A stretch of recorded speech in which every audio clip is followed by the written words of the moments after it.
So I got up this morning, I looked outside, and I saw it was crummy. It was cold, gloomy, drizzling. So I checked my app. Maybe it's going to get better. Nope. Then I remembered I live outside of Chicago. I've got months of this coming. Then I remembered there are whoops. And this whoop, this is special. This is my favorite whoop currently. This is the BetaFPV Meteor65 Pro ELRS version. Yeah, that's right. It's got ELRS. And it's got bigger propellers. This quad's got a lot going for it for such a tiny little thing. Now, if you don't know what a tiny whoop is, you're going to want to look into it, because if you live in a place like I do, it's hard to fly drones outside all winter long. But these guys are built for flying inside, right? So you can fly this around the house when your wife isn't around or sleeping or shopping.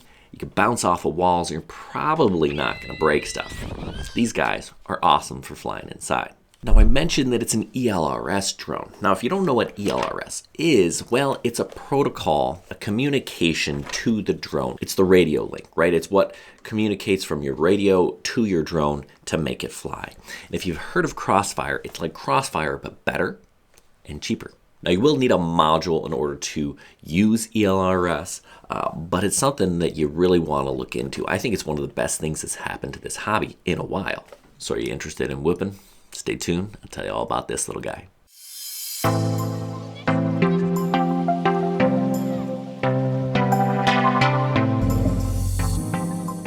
All right, so first, let's talk about what we have here. This is a standard 65 millimeter whoop, right? So from here to here is 65 millimeters. That's pretty much the standard original tiny whoop size. Now, most 65 millimeter whoops have smaller propellers, right? This guy, the original Meteor 65, has 31 millimeter propellers. This one has 35 millimeter propellers. Now, that's not a whole lot different, but it makes a difference. The larger propeller is going to allow you to fly a little bit faster.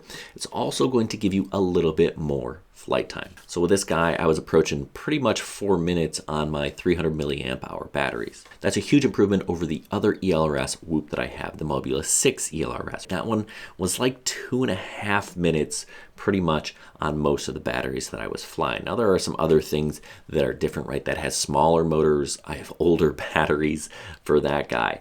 But overall, this with the larger propellers is going to give you a more efficient flight experience. That, coupled with this BT 2.0 connector, just makes it a better flight experience.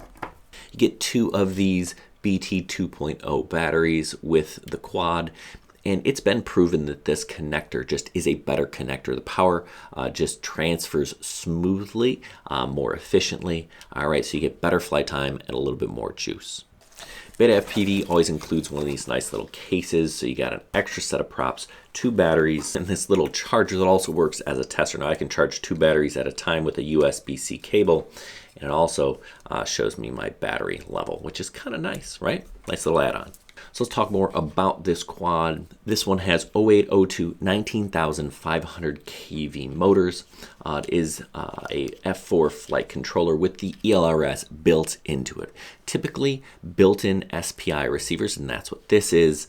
The range isn't very good, but because this is ELRS, the range is actually pretty awesome. You're going to lose video feed before you'll lose radio link, so that's pretty awesome. Batteries are plugged, so that's kind of nice. Now, the flight controller has to have kind of this plus design in order to fit these larger propellers, and I found, because everything is really kind of packed in really tightly, these propellers will tend to rub a little bit easier, just because everything is just dialed in terms of space. So this is a CO2 camera made by BetaFPV, and the one thing that I don't like about it is that it has a fixed angle, right? So I can't adjust it up or down. So if you fly really fast, you tend to be pointing at the ground. And if you fly really slow, well, that's actually not too bad. You'll still get, but it'll kind of be pointing up a little bit, right? So you kind of have to fly at pretty much that angle for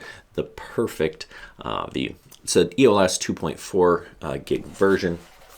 And to set it up is actually incredibly simple. I'll walk you through that here. Okay, step one, grab your drone, grab a cord, right? Connect that to your computer, right? I'm gonna do that here.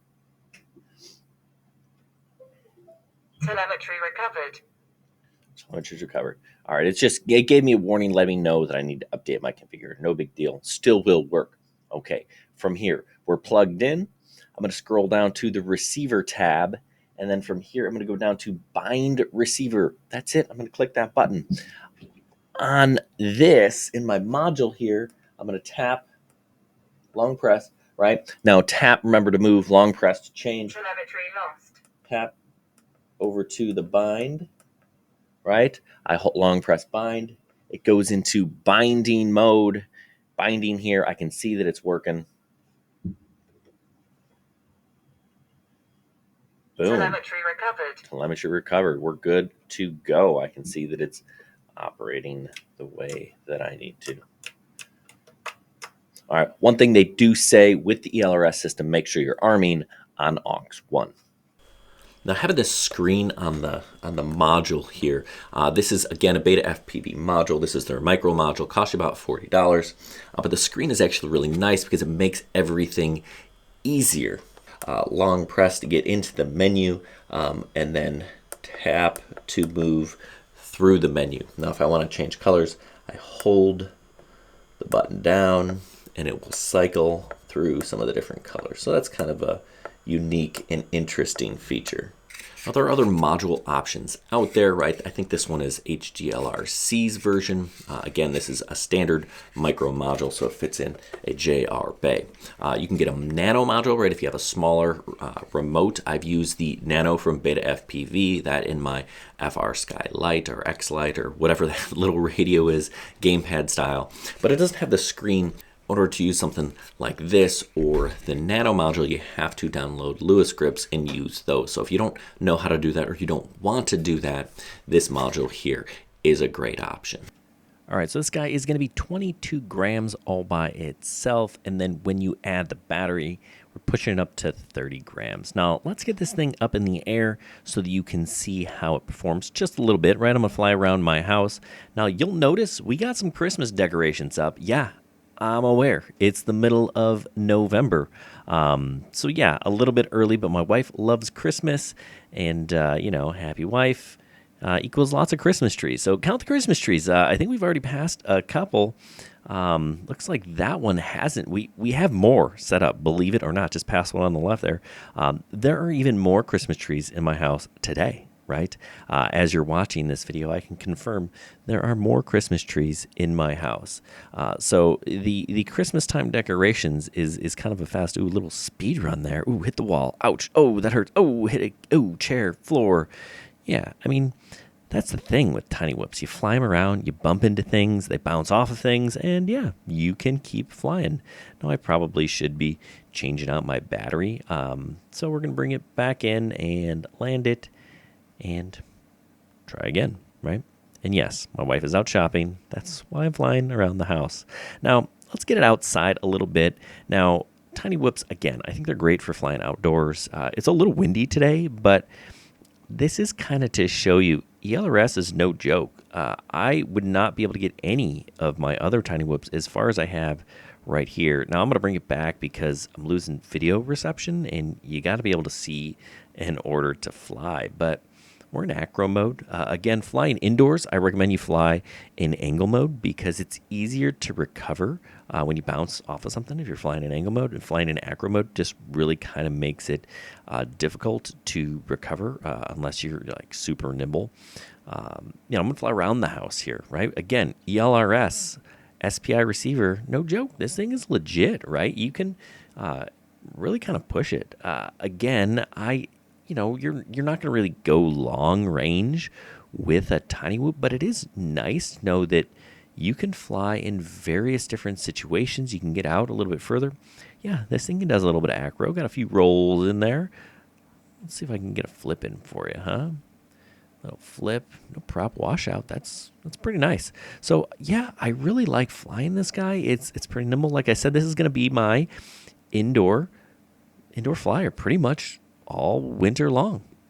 Now, just kind of comparing the 65 Pro here with ELRS to the original 65, it's a better drone, right? A lot of people really like this thing, but the ELRS, again, you get that awesome fidelity of signal with ELRS, so you can fly further, you can fly upstairs, downstairs, around walls and things, and you're still going to get pretty decent connection to your radio. It also has a VTX of 350 milliwatts, so you get a little bit of bump in juice, so you can fly a little bit further. I do also like the larger propellers. Bigger's better in this case. So if you're not familiar with tiny whoops, I suggest you look into it, right? Google tiny whoops, Google ELRS, Google half chrome drones. You're gonna get lots of great information there. And also, if you live in an area like I do outside of Chicago, there are tiny whoop racing leagues and people to get together and fly on weekends. It's fun to fly with other people. Even if you're not super competitive, it's still fun to get together with people and fly. And tiny whoops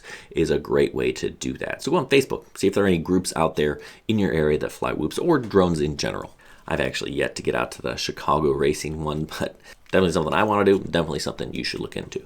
Anyway, I hope this was helpful. If it was, give us a thumbs up. If not, give us a thumbs down. Tell us what we did wrong, and we'll do better next time. Make sure you check us out on halfchrome.com, and don't forget to check out our Patreon. Hey, if you want to support this channel, that is the best way to do it. $1 a month, $2 a month, $3 a month gets you entered into our monthly drone giveaway. Who doesn't want a free drone, right? See these things hang on the wall? The ones that work, we give them away. Anyway, thanks for watching. Good luck, everybody, and happy flying.